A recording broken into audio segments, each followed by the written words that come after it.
এই টাওয়ারটা যে এত কাছাকাছি আসবো কোনোদিন কল্পনা করিনি।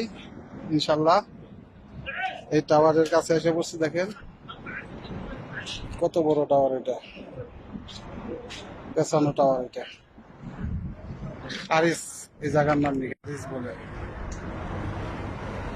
ঠিক আছে, আরিস।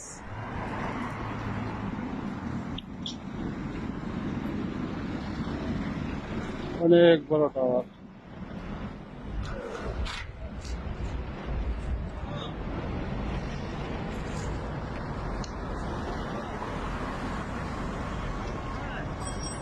পেছানো টাওয়ার আর কি, এটা হলো পেছানি টাওয়ার আর কি, পেছানো টাওয়ার। মিয়া মিয়া কয়েস। ওকে, সবাই ভালো থাকেন।